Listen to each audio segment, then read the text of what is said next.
अस्सलामु अलैकुम नाज़रीन, अगर अभी तक आपने हमारे इस चैनल को सब्सक्राइब नहीं किया है तो बराए मेहरबानी चैनल को सब्सक्राइब कर लें और पास ही घंटी के आइकन को ज़रूर क्लिक करें ताकि हमारी वीडियो की नोटिफिकेशन सबसे पहले आपको पहुंचे। जज़ाकल्लाह। सुल्तान शहाबुद्दीन गोरी, एपिसोड नंबर 10। औज़ु बिल्लाहि मिनश शैतानिर रजीम, बिस्मिल्लाहिर रहमानिर रहीम। ओज के राजा दिलपत राय ने जब अपने राजकुमार देवदास की तरफ सवालिया अंदाज में देखा तब देवदास ने भी एक गहरी निगाह अपने बाप पर डाली और फिर उसकी नजरें झुक गई। साथ ही उसकी हल्की सी आवाज़ सुनाई दी, मैं ऐबा से तेरजनी और तीर अंदाजी का मुकाबला नहीं करूंगा। मैं जानता हूँ वो मुझसे बेहतर तेरजन और अच्छा तीर अंदाज है। देवदास के इन अल्फाज पर कुमार देवी के लबों पर गहरी खुशगवार और जहर शिकन मुस्कुराहट नमूदार हुई थी। फिर कंधे उचकाते हुए और हिचकिचाते हुए कहने लगी, चलो देवदास ने बात का खुद ही फैसला कर दिया। अगर ऐबा इससे अच्छा तेरजन है और इससे अच्छा तीर अंदाज है तो फिर वही मेरा हकदार है। मैं एक दम कम दर्जे के लड़के को अपनी जीवन का साथी बनाना कैसे कबूल कर लूंगी। इसके साथ ही कुमार देवी अपनी जगह से उठी और एक तरह की लाताल्लुकी का इजहार करते हुए कमरे से निकल गई थी। कुमार देवी के जाने के बाद भीमदेव ने दिलपत राय की तरफ देखा और फिर कहने लगा, दिलपत राय, अब मामला मेरे और तुम्हारे हाथ से तो निकल गया है। बच्चों ने खुद ही फैसला कर लिया है। जब देवदास ने खुद ही कह दिया कि तेरजनी और तीर अंदाजी में ऐबा का मुकाबला नहीं कर सकता और ये कि ऐबा तेरजनी और तीर अंदाजी में मुझसे ज्यादा सलाहियत रखता है, तो फिर बात ही खत्म हो गई। अब आप लोग ऐसा करें कि इस मौजू को भूल जाएं, चंद रोज तक मुअज़्ज़िज़ मेहमान की हैसियत से हमारे यहाँ क़याम करें। जवाब में दिलपत राय बड़े गौर से भीमदेव की तरफ देखते हुए कहने लगा, भीमदेव, तुम्हारी मेज़बानी और इस पेशकश का शुक्रिया। हम ज्यादा देर रुकेंगे ही नहीं, हमारा वापस जाना इंतहाई जरूरी है। थकावट भी नहीं महसूस कर रहे, इसलिए कि बग्घी में आए हैं। अपने मुसलह दस्तों को मैं शहर से बाहर ही खड़ा करके आया था और उन्हें मैं ताकीद करके आया था कि मैं थोड़ी देर तक लौटा हूँ, इसके बाद वापस जाएंगे। अब आप नाराज ना हो, मैं अब वापस जाऊंगा। फिर भीमदेव कहने लगा, इसका मतलब यह है कि आप लोग नाराज होकर जा रहे हैं। दिलपत राय मुस्कुरा दिया, कहने लगा, नाराजगी कहाँ की, देवदास ने खुद ही फैसला कर दिया है कि ऐबा तीर अंदाजी और तेरजनी में उससे बेहतर है, तो फिर ना आपसे शिकवा और ना किसी और से गिला। आप बिल्कुल मुतमईन रहे, मैं साफ दिल लेकर जा रहा हूँ, कोई कदूरत नहीं है, कोई गिला शिकवा नहीं है। इसके साथ ही सब आपस में मिले। उसके बाद दिलपत राय अपनी रानी राजकुमारी और राजकुमार देवदास को लेकर वहां से रुखसत हो गया था। दीवान खाने से निकलकर राजकुमारी कुमार देवी ऐबा के कमरे में दाखिल हुई। उस वक्त वो एक नशिस्त पर बैठा हुआ था। कुमार देवी आगे बढ़कर उसके पहलू में जो नशिस्त थी उस पर बैठी हुई थी। ऐबा थोड़ी देर तक बड़ी गौर से उसकी तरफ देखता रहा और कहने लगा, कुमार देवी, जिस वक्त तुम मेरे साथ घोड़ दौड़ से वापस आई थी उस वक्त तुम्हारे चेहरे के तासुरात कुछ और थे। अब जबकि तुम दीवान खाने से निकलकर इधर आई हो तो तुम्हारे चेहरे के तासुरात कुछ मुख्तलिफ है। क्या ओज का राजा दिलपत राय यहाँ के लोगों के लिए कोई बुरी खबर लेकर आया है? ऐबा के इन अल्फाज पर कुमार देवी के खूबसूरत और हसीन चेहरे पर हल्का सा तबस्सुम नमूदार हुआ। फिर उसने शाना थपथपाते हुए कहने लगी, ऐबा, तुम मेरी तरह कम उम्र जरूर हो लेकिन हो अक्लमंद और सियाने। अच्छा। कुमार देवी अपनी बात मुकम्मल ना कर सकी, इसलिए कि ऐबा ने फिर पूछ लिया, तुमने मुझे तफसील नहीं बताई कि ओज का राजा यहाँ क्या करने आया है, वो क्या चाहता है? कुमार देवी ने उसकी आंखों में आंखें डालकर गौर से देखा, फिर कहने लगी, गुफ्तगू करने के लिए ऐबा, क्या कोई तुम्हारे पास और मौजू नहीं? देखो, मैं तुम्हें अपने धर्म से मुतालिक तफसील से बताती हूँ, इस तरह हम दोनों का वक्त अच्छा गुजर जाएगा। दरअसल कुमार देवी आहिस्ता आहिस्ता ऐबा को अपने धर्म की तरफ ले जाना चाहती थी। इस बिना पर उसने इस किस्म की गुफ्तगू की थी, लेकिन उसके खामोश होने पर ऐबा फिर कहने लगा, मैं तुम्हारे धर्म से मुतालिक भी सुन लूंगा, सुनने से इनकार नहीं कर रहा, लेकिन फिर वक्त तो मैं ये पूछ रहा हूँ कि तुम्हें हुआ क्या है। इसलिए कि तुम जब दीवान खाने से उठकर इस कमरे में दाखिल हुई थी तो तुम्हारे चेहरे के तासुरात कुछ मुख्तलिफ थे। देखो कुमार देवी, मुझसे झूठ ना कहना, सिर्फ हालात में नहीं तुम्हारे अहले खाना ने भी तुम्हें मेरे साथ मुंसलिक कर दिया है। मेरे ख्याल में हम दोनों के दरमियान में एक रिश्ता है और इस रिश्ते को सामने रखते हुए तुम मुझसे न झूठ बोलोगी न टालने की कोशिश करोगी। जवाब में कुमार देवी ने एक हल्का सा कहकहा लगाया। कहने लगी, मैं अगर तुम्हारे सामने झूठ बोलना भी चाहूं तो नहीं बोल सकती। देखो, बात कोई इतनी अहम नहीं है। दरअसल ओज का राजा द्रुपद राय अपने बेटे देवदास के लिए मेरा रिश्ता मांगने के लिए आया था। ऐबा ने गौर से उसकी तरफ देखा, फिर पूछा, तो उसकी इस मांग के जवाब में उससे क्या कहा गया? कुमार देवी नापसंदगी का इजहार करते हुए कहने लगी, जब ये मांग ही अहमकाना और बेवकूफ़ाना थी तो फिर इसका जवाब क्या दिया जाना चाहिए था? जब ये मांग ही अहमकाना और बेवकूफ़ाना थी तो फिर इसका जवाब क्या दिया जाना चाहिए था? उसे यही जवाब मिला कि कुमार देवी को ऐबा नाम के एक लड़के के साथ मंसूब किया जा चुका है और ये निस्बत अब ख़त्म नहीं हो सकती। ये जवाब सुनकर वो अब तक वापस चले गए होंगे। कुमार देवी के इन अल्फाज पर ऐबा खामोश हो गया था। कुछ सोचने लग गया था कि कुमार देवी थोड़ी देर तक बड़े गौर से उसकी तरफ देखती रही, फिर उसके गाल पर हल्की सी जित लगाई। कहने लगी, ज्यादा सोचो और तफक्कुरात में उलझने की जरूरत नहीं है। जिस काम के लिए वो आए थे उस पर भी लानत भेजो, उस मौजू पर भी लानत भेजो। आओ मैं तुम्हें अपने धर्म से मुताल्लिक कुछ बताती हूँ। ऐबा खामोश रहा। उसकी खामोशी से फायदा उठाते हुए राजकुमारी कुमार देवी कहने लगी, ऐबा, हिंदुओं का अकीदा है इस कायनात के मालिक ने सबसे पहले 5 अनासिर पैदा किए, खाक, आग, पानी, हवा और आकाश है। इसके बाद बरहमा नाम के एक ज़हीन और फितीन शख्स को पैदा किया, उसको दुनिया की पैदाइश का सबब करार दिया।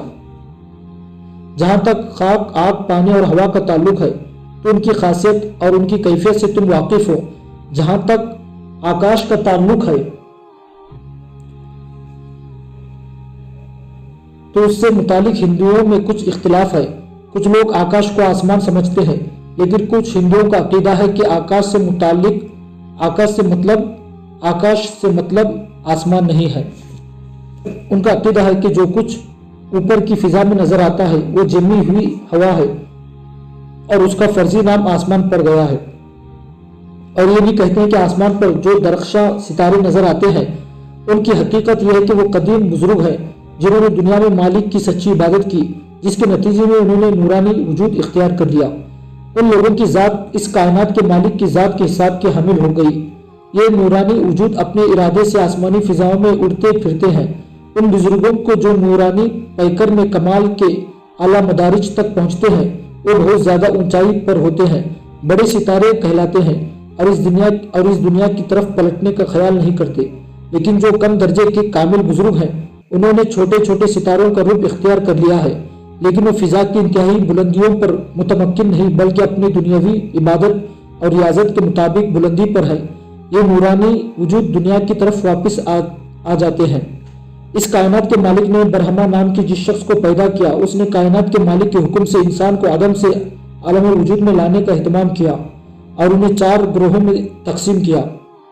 पहला ब्रह्मन, दूसरा कहश्तरी, तीसरा ओश और चौथा शुदर है। ब्राह्मणों को इबादत, मजहबी अहकाम की निगहदाश्त और कवानीन खुदावंद की हिफाजत सौंपी गई और दुनिया का रूहानी पेशवा मुकर्रर किया जाए। दूसरा ग्रोह यानी कहश्तरियों को दुनियावी इंतजाम सौंपा गया, हुकूमत और सियासत के बाग दौड़ उनके हाथ में दी गई। तीसरा ग्रोह यानी वैश्यों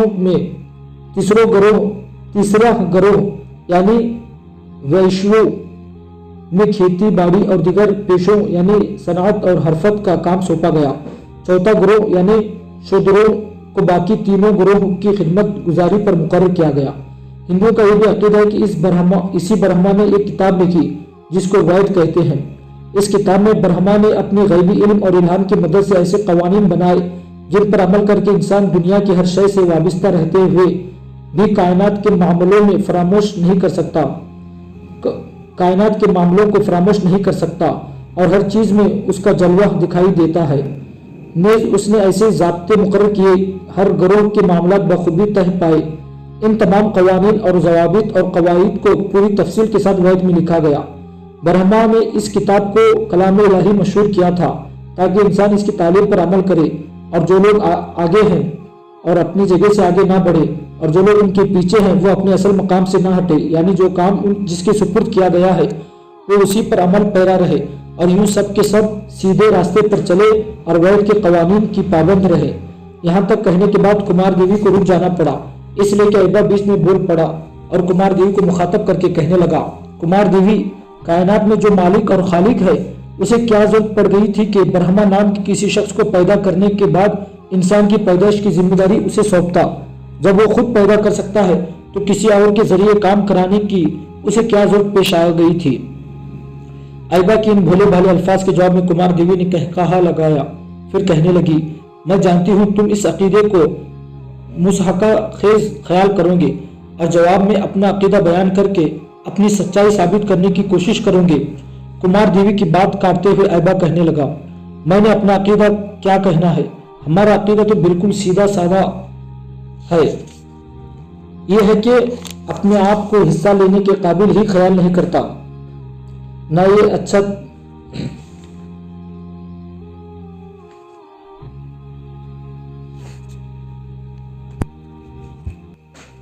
खित्तों में जो लोग आबाद हैं सब उसी आदम अलैहिस्सलाम के औलाद में से हैं। ये भी कहा जाता है कि आदम अलैहिस्सलाम के औलाद में से एक शख्स नूह अलैहिस्सलाम थे। उनके 3 बेटे थे, साम, याफिज और जाम थे, जिन्हें अल्लाह के उस नबी नूह अलैहिस्सलाम ने खेती बाड़ी का हुक्म देकर दुनिया के मुख्तलिफ अतराफ में रवाना किया। यहाँ तक कहने के बाद कुमार देवी रुकी, फिर अपनी बात को आगे बढ़ाते हुए वो कह रही थी, तुम लोग ये भी समझते हो कि हजरत नूह अलैहिस्सलाम के बड़े बेटे साम को, जो अपने बाप के जानशीन थे, बड़ी अहमियत दी गई।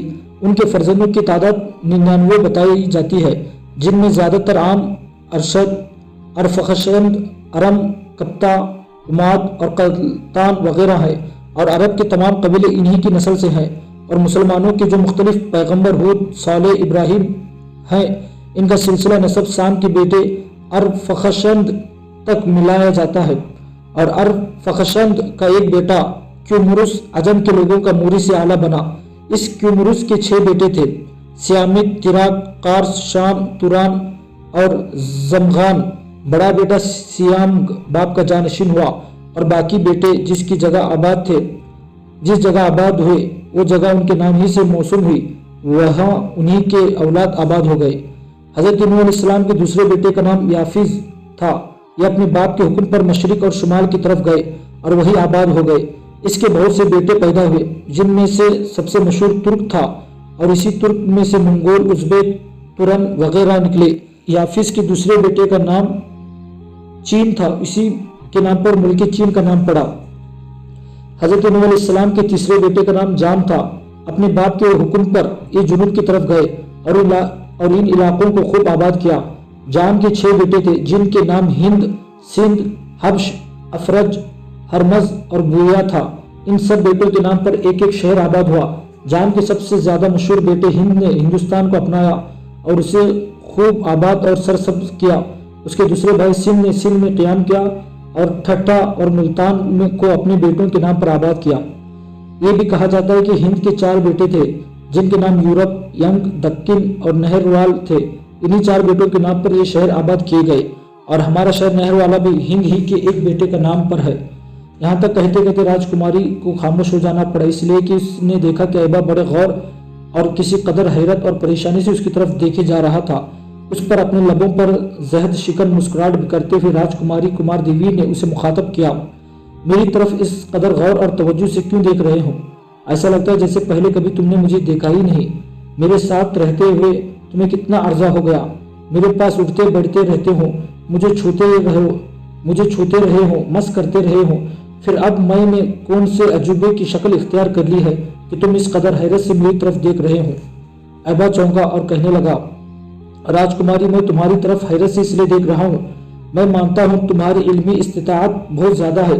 मैं समझता हूँ तुमने अपनी छोटी सी उम्र को ज़ाय नहीं किया और उलूम के हामिल करने में बड़ी मेहनत और जद्दोजहद की।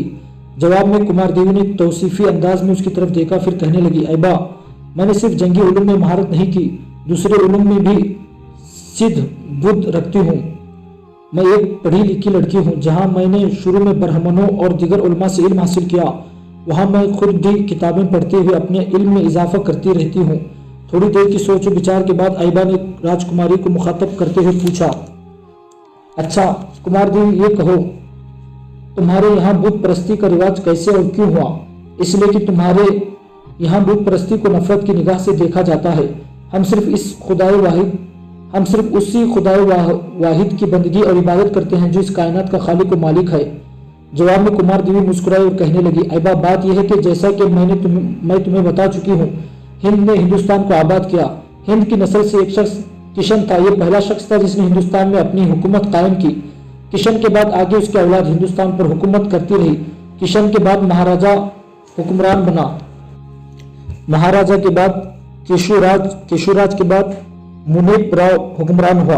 इस वक्त हिंदुस्तान के हुक्मरान ईरानियों के खारिज गुजार और बाज गुजार थे।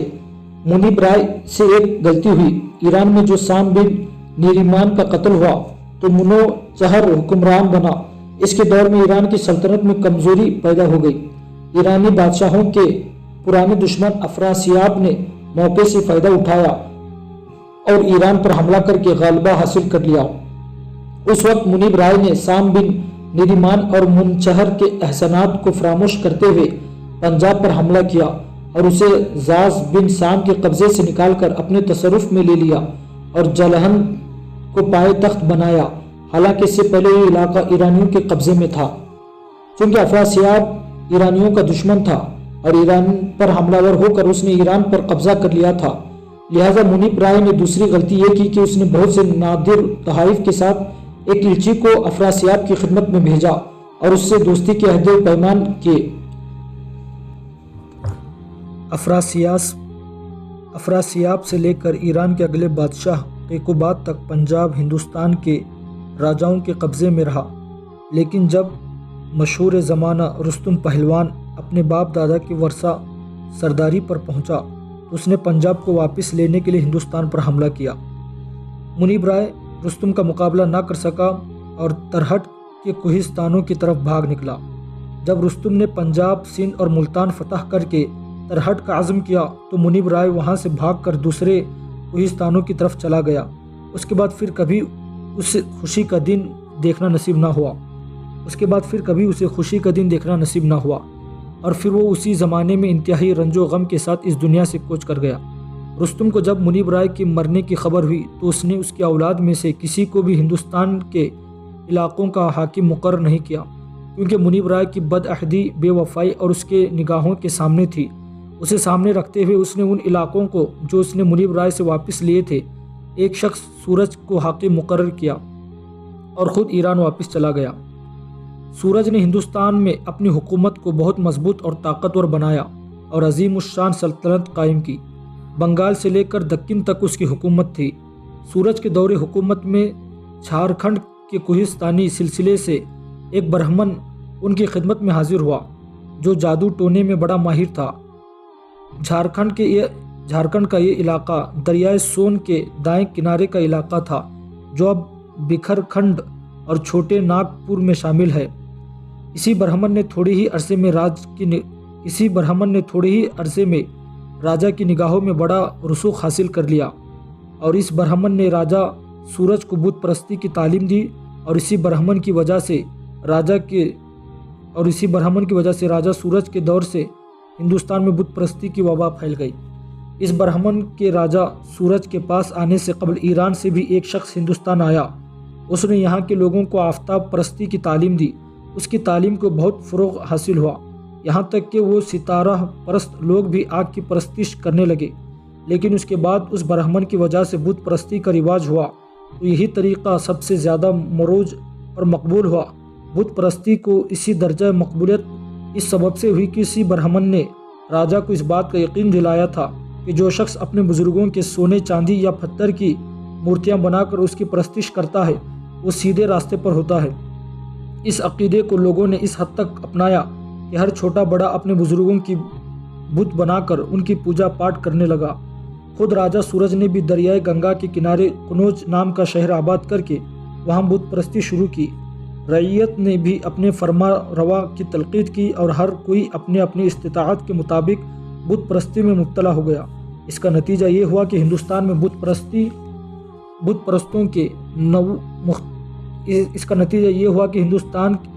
परस्तों के 90 मुख्तलिफ ग्रोह पैदा हो गए। राजा सूरज ने चूँकि कनौज को अपना दारुल सल्तनत बना लिया था, इसलिए उस शहर की आबादी में बहुत इजाफा हुआ, यहाँ तक कि शहर का फैलाव 25 कोस तक फैलता चला गया। राजा सूरज की मुद्दत हुकूमत 250 बरस थी और इस 250 बरस में उसी राजा ने बुत परस्ती को अपने उरूज पर पहुंचाया। यहाँ तक कहने के बाद कुमार देवी जब खामोश हुई तो उसकी तरफ गौर से देखते हुए ऐबा कहने लगा, कुमार देवी, तुम्हारी बातें नहीं ख़त्म होंगी और मुझे भूख भी लगी है। इस पर जुस्त लगाने के अंदाज में कुमार देवी अपनी जगह पर उठ खड़ी हुई।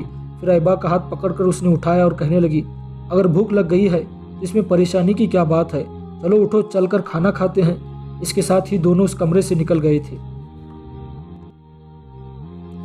नासिरुद्दीन तमरान सुल्तान शहाबुद्दीन गोरी के पास पहुंच गया था। मुल्तान और ओच दोनों शहरों के जो हालात उसने देखे थे वो उसने सुल्तान से बयान कर दिए। इसके साथ ही ऐबा के नहर वाला चले जाने की पूरी दास्तान भी सुल्तान से कह दी। मुल्तान और ओच के पूरे हालात जानने के बाद सुल्तान शहाबुद्दीन ने चंद रोज तक अपने लश्कर की तैयारियों में मसरूफ किए। उसके बाद सुल्तान अपने लश्कर के साथ निकला और मुल्तान और ओच पर हमलावर होने के लिए उसने बड़ी तेजी और बर्क रफ्तारी से पेशकदमी शुरू की थी। दूसरी तरफ मुल्तान के करामातियों को भी खबर हो गई थी कि सुल्तान शहाबुद्दीन गोरी उन पर हमलावर होने के लिए बड़ी तेजी से मुल्तान का रुख कर रहा है। लिहाजा उन्होंने सुल्तान की आमद से पहले अपना एक बहुत बड़ा लश्कर इस्तिवार कर लिया था। ये लश्कर तादाद में इस कदर था कि सुल्तान शहाबुद्दीन के लश्कर से भी कई गुना बड़ा था। सुल्तान शहाबुद्दीन गोरी जब अपने लश्कर के साथ मुल्तान के नवाह में पहुंचा तो करामाती अपने लश्कर के साथ शहाबुद्दीन गोरी की राह रोक खड़े हुए। वो चाहते थे कि शहाबुद्दीन गोरी को मुल्तान के करीब तक न जाने दे। इस तरह दोनों लश्कर एक दूसरे के सामने आपस में टकराने के लिए अपनी सफ़ें दुरुस्त करने लगे थे। करामाती शायद सुल्तान शहाबुद्दीन गोरी के लश्कर के सफ़र की थकावट से फ़ायदा उठाना चाहते थे। जो ही सुल्तान शहाबुद्दीन उनके सामने आया, उन्होंने खम ठोक कर सुल्तान का मुकाबला करने का इरादा कर लिया और अपने लश्कर के अंदर उन्होंने बड़े बड़े तबल, नफीरियाँ और दूसरे लहू को गर्म करने वाले आलात मूसीकी बजवा दिए थे। सुल्तान शहाबुद्दीन ने भी अपने लश्कर की सफ़ें दुरुस्त कर ली। लश्कर के वस्ती हिस्से में सुल्तान शहाबुद्दीन गोरी खुद रहा। अपने साथ उसने कुतुबुद्दीन ऐबक को रखा। दाएं पहलू पर हुसैन खरमल को मुतय्यन किया, जबकि बाएं पहलू का कमांडर अली करवाख को मुकर्रर किया गया था और इन दोनों के मातहत कुछ दूसरे सालार भी रखे गए थे। हमलावर होने की इब्तिदा करामातियों ने की। शायद वो अपने लश्कर की कसरत से फायदा उठाते हुए सुल्तान पर ज़रब लगाकर अपने लश्करियों का हौसला बुलंद रखने का तहिया कर चुके थे। लिहाजा अपने लश्कर को उन्होंने आगे बढ़ाया। फिर वो सुल्तान शहाबुद्दीन गोरी के लश्कर पर ताकत का मंजर बनते, आंधियों के झड़कों, मौत के संदेशे बनते, रेत के बगोलों की हश्र, सामानियों अदावत की आग खड़ी करती, रकीबों की रकाबत और जुल्म की दास्तानें रकम करती, हरीफों की हराफत की तरह टूट पड़े थे। दूसरी तरफ जिस वक्त करामाती सुल्तान शहाबुद्दीन के लश्कर पर हमलावर हो रहे थे, उस वक्त सुल्तान, उसके सालारों और लश्करियों ने हवाइयों की शह जोरी और बादलों की घन गरज की तरह तकबीरें बुलंद की। उसके बाद सुल्तान उसके सालार और लश्करी भी बदन की तहों तक को उधेड़ने वाली आग की लपेटों के कुरेख धुंधो रूह में दर्दो अलम की तूफान खड़े करते, नफरत के हौलनाक झगड़ों और ताकत की नफ्स तक को बरहम कर देने वाली आतिश व आहन के सैल की तरह करामातियों के लश्कर पर हमलावर हो गए थे। दोनों लश्करियों की इस तरह टकराने से मुल्तान की नवाह में हश्र अंगेजियां, जुल्म आराइयां और आहवो फगा के हंगामे उठ खड़े हो गए थे। मैदान जंग के अंदर मौत के पैगाम जिस्मों को उनकी तंजीम से खाली करने लगे थे। बड़े बड़े सुरमा, बड़े बड़े दिलेर कज़ा का शिकार मौत का सैद होने लगे थे। निगाहों में इस्तिराब, चेहरों पर सूज व ताब बढ़ने लगा था।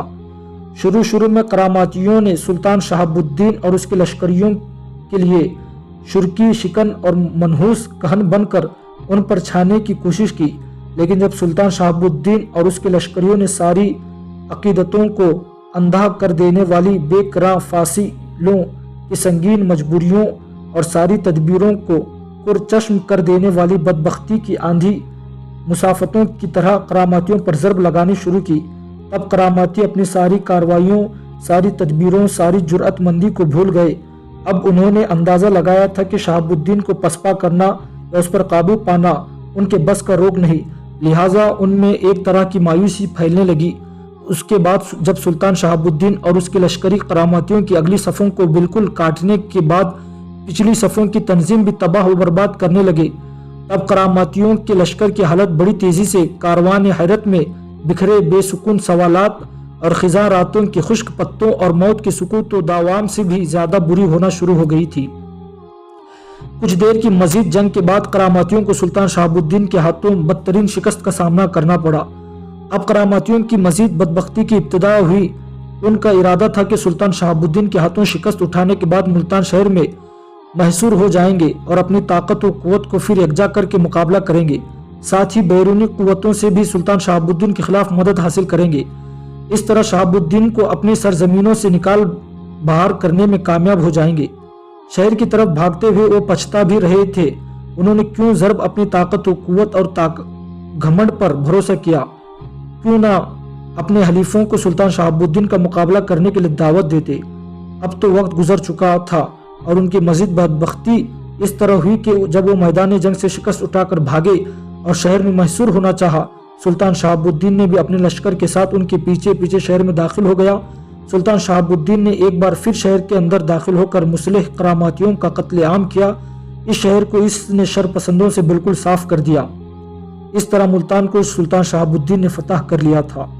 सुल्तान शहाबुद्दीन ने चंद रोज तक मुल्तान में क़याम रखा। उस दौरान उसने शहर की तंजीम और उसकी नज़्म व नसूक पर ध्यान दिया।